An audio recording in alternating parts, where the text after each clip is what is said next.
Pernah saya ini ngaji beliau itu lama sekali, mulai kecil sampai aliyah. Saya juga sorogan sama Mbak Ubab kitab Asy-Syifa fi Huquqil Mustofa.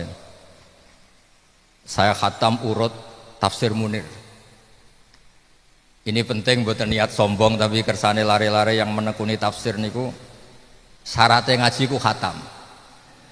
Sing wajib khatam nggih Gus Roji niku guru-guru nih. Biasanya santri ku siap khatam, kiai ini sing rapati khatam niki ngaji kedah khatam. Karena berkahnya khatam itu konstruksi Quran itu utuh.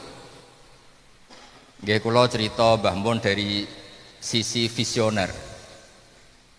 Mbah Maimun itu putra Mbah Zubair yang terkenal al-faqih al-usuli. Mbah Zubair itu terkenal ahli fikih, ahli usul fikih.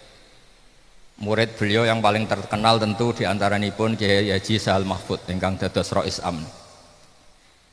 Kiai Sahal ketika ngarang kitab Thariqatul Husul fi Syarhi Lubil Usul, niku ikrar beliau, pengakuan beliau bahwa karangan ini berdasar ngaji saya sorogan sama Mbah Zubair Dahlan. Lah lalu kenangan kula teng Mbah Maimun niki kersane lari-lari kenapa saya dikenal sebagai ahli tafsir. Niki mboten niat sombong, niat tahadus bi nikmah. Dulu Mbah Maimun sering bilang begini. Hak, kowe ora usah ngandel tafsir. Ya pokoke dawuhe pangeran nomor 1. Tafsir itu mau perangkat kan. Tapi beliau bahasakan pakai bahasa-bahasa dulu. Saya punya 2 ayat kenangan dari beliau yang ini bisa membuka bagi anak-anak MTS, Aliyah semuanya untuk belajar tafsir. Ketika Allah melarang orang mukmin menikahi imro'atun musyrikah, perempuan musyrikah, itu redaksinya Allah Ta'ala itu begini. Wala tankihul musyrikati hatta yu'min. Gini kula dalil persis ayatnya nggih karena kula nggih derek syukur teng mriki wonten ning Khadijah yang bina anak-anak hafal Quran, wonten Gus Raqib bina anak-anak tahfidz. Wala amatum mu'minatun khairum mim musyrikati walau a'jabatkum. Terus diteruskan kalian Allah, wala tunkihul musyrikina hatta yu'minu. Wala abdum mu'minun khairum mim musyriki walau a'jabakum. Kamu orang mukmin jangan menikahi perempuan musyrikah. Yang kamu orang mukminah juga gak boleh menikahi lelaki musyrik. Terus ngendikannya Allah Ta'ala, ulaika yad'una ilan nar. Orang-orang kafir itu mengajak kamu masuk neraka. Terus Allah ngendikan wawaw yad'u ilal jannah.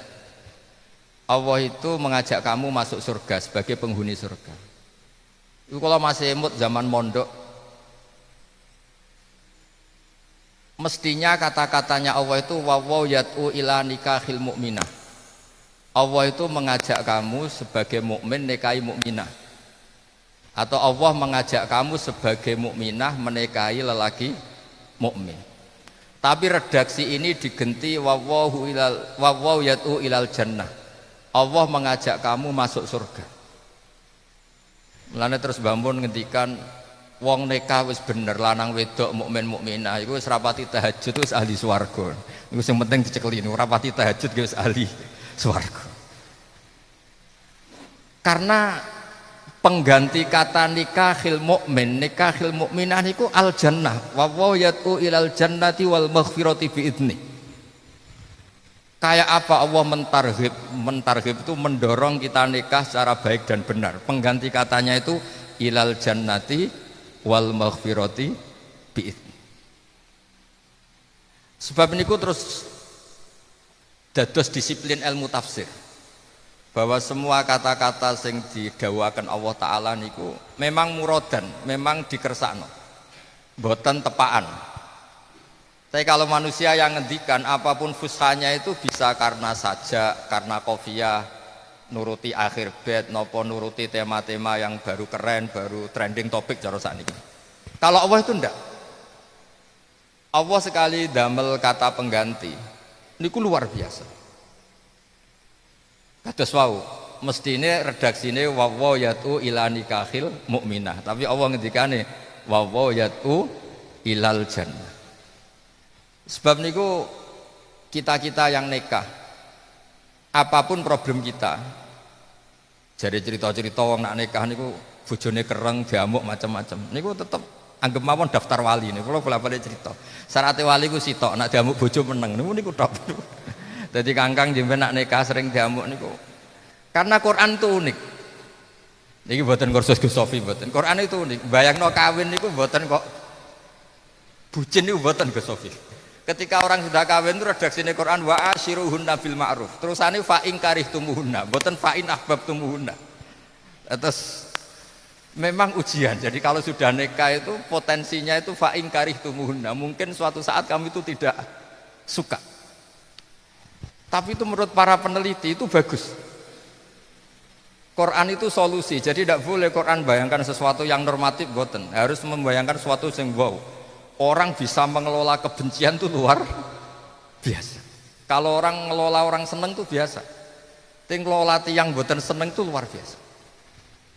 Dan ini saya belajar banyak dari Mbak Mun. Dari Mbak Mun itu dari kiai rumusnya sitok hak ngempet. Mbak Mun ketemu orang macam-macam itu sitok rileks seneng. Gue nikmati. Termasuk dibodoni barang gak nikmati. Niki bab seksine niku luar biasa. Dibodoni tiyang dinikmati. Ngendikane ngeten, ancen Allah gawene isane ngono. Tapi niku ngedol namane jenengan, Mbah. Ya ancen rezekine kok ngedol aku piye meneh. Lha niki seksine kathah niku. Niki nak menawa putu-putu do niru nih Gus Roji barang niku. Terus ngelola orang ndak seneng itu seni. Kulo niku kan nggih merantau teng Jogja, teng Jakarta, pancen ilmu sing saya merasakan nikmatnya gini wae. Ngelola orang tidak suka. Kulo niki niat ngaji kalian santri-santri MTS, Salia, santri-santri tahfidz danten sing teng Anwar 2. Ada sekian cara ngelola orang tidak seneng. Wonten trike.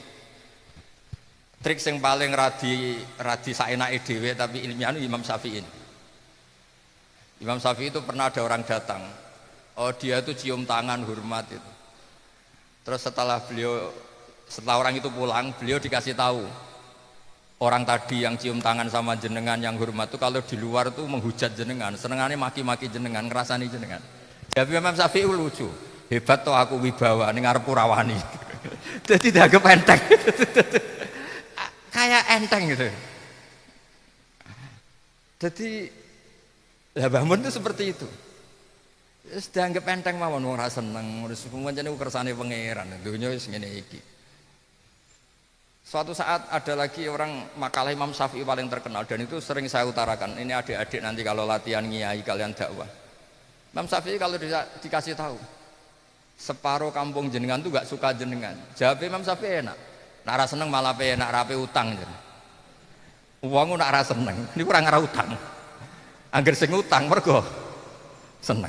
Jadi apa ya digenteng mon. Man ahsana ilaika faqad qayyadaka. Wa man asaa ilaika faqad atlaqaka. Orang yang berbuat baik sama kamu itu mengikat kamu. Tapi kalau berbuat jelek sama kamu itu memerdekakan kamu. Kowe ketemu rata kok ya pantes, kowe numpak Alphard ra nawani ya pantes, kowe nyate wong liwat ra nawani ya pantes.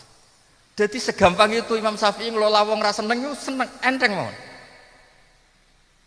Sebab itu Quran ngelatih kita itu bayangno wong mboten seneng fa in karihtumuhunna. Kutiba alaikumul qital wa huwa kurhul lakum wa asa an takrahu syai'a wa huwa khairul lakum. Dados kula suwun berkah ngaji niku jenengan saged ngelola. Ngelola ketika kita ketemu orang itu tidak cocok. Saya pernah ngikuti satu diskusi tentang ulumul Quran. Paling kalau kenang saya ditanya, Pak Bahak, solusi apa untuk zaman ini? Saya bilang ngikuti ayat orang baik itu siapa? Alladzina yunfikuna fis-sarra wad-dharra. Orang yang hubungannya dengan orang lain itu berkontribusi. Yunfikun itu memberi, berkontribusi. Baik saat senang maupun saat susah. Wal kadhiminal ghaidha, ketika kecewa itu bisa mengendalikan emosi. Terus wal afina anin nas, mudah memaafkan. Saya tuh lama merantau di Jogja, sering ke Jakarta. Mukjizatnya Quran tuh paling berasa itu ya hal-hal seperti ini. Sampean ra usah bayangno mukjizat kayak Nabi Musa di tongkat sakti. Terus mondok ngalor ngidul nggo tongkat. Ora duwe dhuwit mbok seblak terus dadi dhuwit. Wes kepengin di bojo ayu mbok seblak terus mbak-mbak sing ayu seneng sampean. Iku sampean ora ngarah darani wong alim, darani tukang sulap mun tak jamin. Mboten usah ngoten. Ya ora usah bayangno sampean terus dadi wali, terus kok gondan terbang ning Mekah. Berhubung wali ra terpelajar terus keliru. Kenangan kula cerita wali ra ilmiah niku Mbah Mun niki rahasia umum. Mbah Bab sangat tahu. Wali hak goblok. Jadi jam 11 ditakoki, "Mbah kok mboten Jumatan?" Aku wis Jumatan cong kok Mekah. Lah jam 11 yo sudah sijek ngopi jam 7. Dari Mbah Mun, mbok nak bodone dikira-kira. Wong jam 11 kok muni wis. Padahal sini dengan Mekah terpaut berapa? 4 jam kan. Berarti kalau jam 11 di Mekah jam berapa? Jam pinten? Sekitar jam 6 ya, jam pinten? 7. Jam 7. Tapi wali iki ra terpelajar atau belajar hisab jare aku wis Jumatan, kalimatnya wis. Padahal kalau jam 11 di sini atau jam setengah 12 di sana jam 7. Mulane jenengan jenengan dadi wali, munine iku jam 4, jam 5. Kok ora Jumatan, Mbah? Wis bar. Tapi ya tetap bodoh nih, tapi lumayan rada ilmiah, tapi nak jam pinter, jam itu mboten ilmiah. Nah, kula cerita niki sebagai hormat kula teng guru kula teng Mbah Bab, karena kenapa saya terkenal sebagai ahli tafsir itu teorinya itu sederhana. Mbah Maimun itu putra dari Al-Faqih Al-Usuli, gini ku Mbah Zubair. Tapi ngaos kalian Sayyid Alawi, abaipun Sayyid Muhammad, Alawi bin Abbas. Itu terkenal mufassir, bahkan punya karangan terkenal yaitu Hasyiah Faidil Khobir yang dikarang sama Habib, kalau nggak salah Abdurrahman bin Muhsin Al-Musawa. Itu luar biasa. Sehingga ketika saya sinau Al-Fawaid Asy-Syatiriyah, karangannya Habib Salim Asy-Syatiri, itu ada tanggalnya, ada ayatnya ketika beliau belajar Sayyid Alawi. Dan saya syukur Mbah Mun itu tidak pernah ngendikan di forum apapun kecuali ngendikan tafsir dengan berbagai khasnya Mbah Maimun. Sehingga terus Pondok Sarang yang dulu terkenal fikih, terkenal nahwu, lambat laun tafsir itu kayak lazim. Saya mendapat berkah itu ya, terutama ya Mbak Uba, Mbak Naji, Mbak Ghafur, semuanya lah putra-putra Mbah Mun, cucu-cucu. Saya termasuk murid yang dapat berkah itu karena Mbah Mun itu selalu ngendikan tafsir. Karena dibentuk oleh Sayyid Alawi. Sehingga ketika Gus Ghafur kuliah di Al-Azhar jurusan tafsir itu ya nggak kayak menemukan banyak kesulitan. Nah terus Mbah Mun itu punya manhaj yang khas ya tadi, yang kembali ke semula tadi. Ya dawuh bapak hak tafsir ya tetap tafsir. Sing penting ku ayat Quran.